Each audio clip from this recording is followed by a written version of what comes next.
तो आज की कहानी एक इरफान नाम के शख्स की है।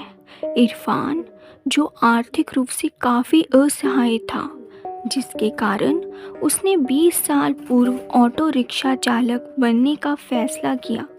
वह अपने कार्य से पूर्ण रूप से अवगत था, परंतु एक हादसे ने उसकी ज़िंदगी ही ख़त्म कर दी।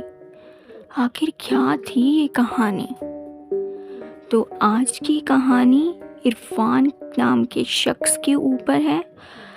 तो आइए उसकी ज़िंदगी की एक ऐसी कहानी के बारे में जानते हैं जिसने उसकी ज़िंदगी ही बदल दी। इरफान अपने परिवार से बेहद प्रेम करता था और उसे अपने परिवार की जिम्मेदारी बखूबी निभानी आती थी। रोज़ की तरह आज भी वो ऑटो रिक्शा चला रहा था। आज उसका बहुत काम हुआ था और वो थक भी गया था, पर इसके बावजूद भी वो बहुत खुश था, क्योंकि आज उसकी कमाई जो अच्छी हुई थी। वह सोचता है कि घर पहुंचते हुए वह रास्ते से कुछ खाने के लिए चलेगा, ताकि उसके दोनों बच्चे और परिवार को खुशी मिले। इरफान हर दिन अपने समय से ज़्यादा वक्त ऑटो रिक्शा चलाता था। क्यों चलाता था? ताकि उसके परिवार को किसके सामने हाथ ना फैलाना पड़े। तो आज इरफान का जन्मदिन था और वो घर भी अभी तक नहीं पहुंचा था। तो जो उसके बच्चे थे वो उसे बार बार फ़ोन कर रहे थे कि पापा घर आ जाओ, आज आपका जन्मदिन है। तो क्योंकि वो अपने पापा के साथ उनका जन्मदिन मनाना चाहते थे। इरफान के बच्चे इरफान को लगातार 2 घंटे से फ़ोन कर रहे थे। इरफान उन्हें हर फ़ोन पर मना कर देता था, क्योंकि वो चाहता था कि थोड़ा सा धन और कमा ले, ताकि शांति से वह अपना जन्मदिन मना सके। रात के 11 बज रहे थे। इस वक्त गांव के लोग नींद की अवस्था में होते हैं। इरफान को अब कोई सवारी नहीं मिल रही थी। इरफान ने सोचा कि अब उसे शायद कोई अन्य ग्राहक नहीं मिलेगा। अब उसकी जेब में भी पूरे दिन के तकरीबन 1200 और 1300 कमाई हो चुकी थी। तो अब वह अपने घर की ओर निकल रहा था। उसने अपने होठों के दोनों कानों को खींचा हुआ था। वह बेहद खुश था, क्योंकि आज जो उसकी कमाई भी बहुत अच्छी हुई थी और उसका जन्मदिन भी तो था ना, और उसे अपने परिवार के साथ जाके अपना जन्मदिन भी तो मनाना था ना। वह रास्ते में ढाबे से कुछ खाना भी लेकर जाने का सोच रहा था। रात के वक्त होने के कारण वह अपनी तेज़ रफ्तार में ऑटो डरा रहा था। यह रास्ता उसके घर की तरफ शॉर्टकट था। वह ऑटो को हवा से बात करवा रहा था। तभी अचानक से एक तेज़ रोशनी उसकी आंखों के सामने पड़ी और वो खुद को बचाने के लिए ऑटो के हैंडल को दूसरी ओर किया। अंधेरा होने के कारण उसे ये मालूम नहीं चला कि उसका रास्ता बदल चुका था। वह जिस रास्ते पर अब था, ये रास्ता एक ख़ास बात थी। इस रास्ते की ना एक ख़ास बात थी। वह ये थी कि इस रास्ते से इरफान का गहरा संबंध रहा है। 20 साल पहले वे इसी रास्ते से गुज़रा था। इरफान को उस रास्ते से घुसते ही अजीब सी ध्वनि सुनाई दी। अपना वही सफ़र फिर से याद आने लगा। वह इसी दिन 20 साल पहले आया था। रास्ता बेहद सुनसान था। वह आगे जल्दी बढ़ रहा था। तभी अचानक से उसके ऑटो रिक्शा के सामने एक लड़की आ गई। लड़की की शक्ल देख इरफान बेहद घबरा गया। इरफान की आंखें बंद हो गई। उसने आंखों को रगड़ा और फिर से आगे की ओर देखा, परंतु इस बार वह लड़की नहीं थी। उसी वक्त इरफान के कंधे पर उसी लड़की का हाथ आता है। वह सर्द हवा में भी पसीने से भीग जाता है। वह लड़की उसे बोलती है, भैया आगे की तरफ चलेंगे? इरफान डरते हुए जवाब में ना कह देता है। वह कहता है कि मुझे अपने घर की ओर जाना है। वह लड़की फिर कहती है, मैं आपको आपके घर तक पहुंचा दूंगी। इरफान डरते हुए उसे बैठा लेता है।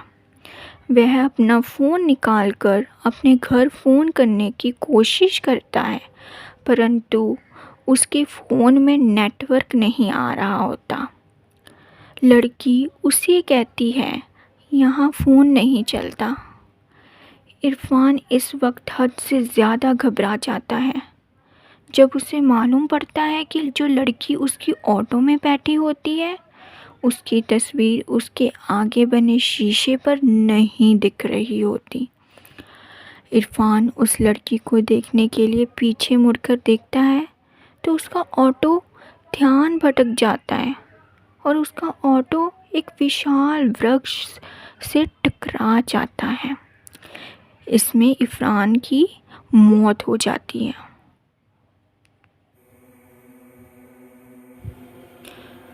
वहीं दूसरी ओर घर पर उसके बच्चे उसका इंतज़ार कर रहे होते हैं। उसका परिवार उसे ढूंढ रहा होता है, पर वो नहीं मिलता। रात गुजर जाती है और अगला दिन शुरू हो जाता है।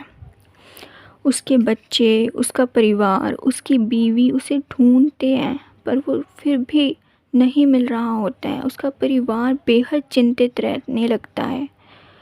तो तभी उनका एक पड़ोसी उसके पास आता है और इरफान की पत्नी को अखबार दिखाते हुए कहता है कि क्या कल इरफान संगढ़ इलाके से आ रहा था?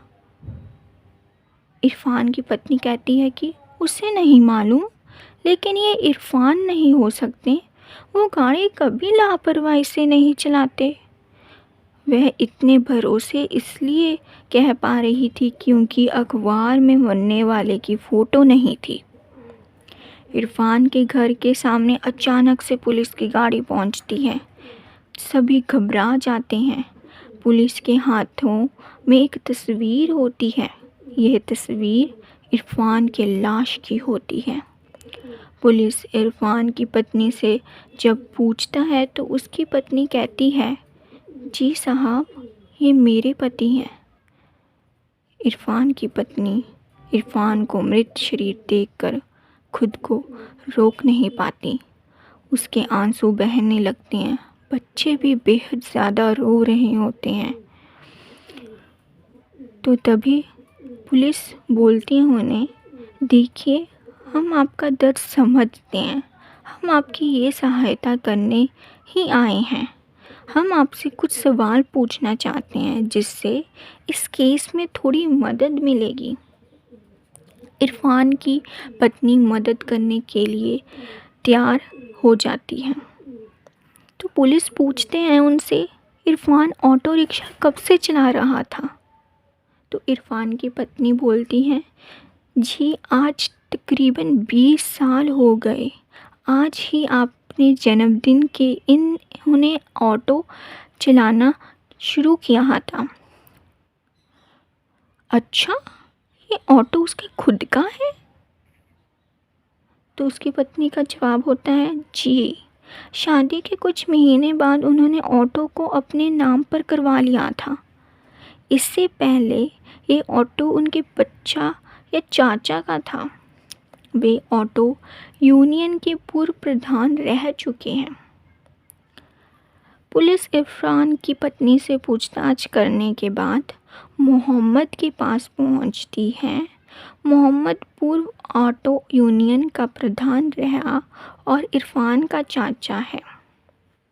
पहले तो वो पुलिस के हर सवाल का जवाब देने से मना करता है, लेकिन जब पुलिस वाले उसे सच बताने के लिए मारने लगे तो उसने बताया, इरफान की अम्मी बचपन में ही गुजर गई थी। इरफान के अब्बू यानी मेरा भाई जान शराबी था। उन्हें शराब के अलावा खाने के कोई होश नहीं था। इरफान के लिए उसके माता पिता सब कुछ हम ही थे। एक दिन ज़्यादा शराब के कारण भाई जान की मौत हो गई थी। इरफान अकेला हो गया था। गरीबी के कारण ज़्यादा पढ़ लिख नहीं सका। वह मेरे साथ ही रहने लगा। पहले तो हमने उसे पढ़ने के लिए कहा, लेकिन उसका मन अब पढ़ाई में नहीं था। तो कहता कि उसे पैसे कमाने हैं ताकि वह अपनी आगे की ज़िंदगी अच्छे से बिता सके। इरफान के जन्मदिन के दिन ही हमने उसके लिए एक ऑटो लिया और उसे भेंट कर दिया। ऑटो पाकर वह बहुत खुश था। ऑटो चालक के रूप में उसका वह पहला दिन था। मैं भी उसके साथ ही गया था। यह सुनकर पुलिस वाला हैरान हो जाता है।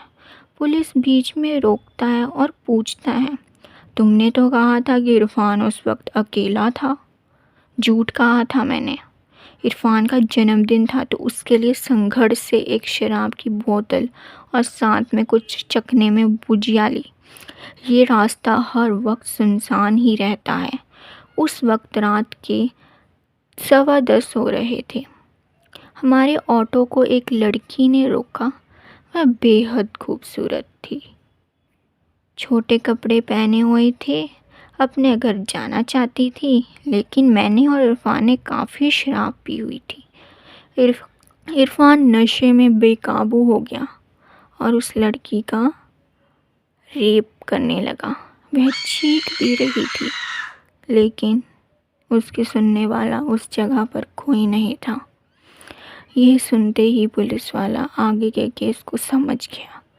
उसने उस लड़की के केस को फिर से खोला और मोहम्मद को फांसी की सज़ा मिली। इरफान को सज़ा तो खुद वह लड़की ही दे चुकी थी। तो हमें इस घटना से भी यह जानने की आवश्यकता है कि कभी भी किसी का भी बुरा मत करो। हमें अपने कर्मों का इसी जन्म में भुगतना पड़ता है। धन्यवाद।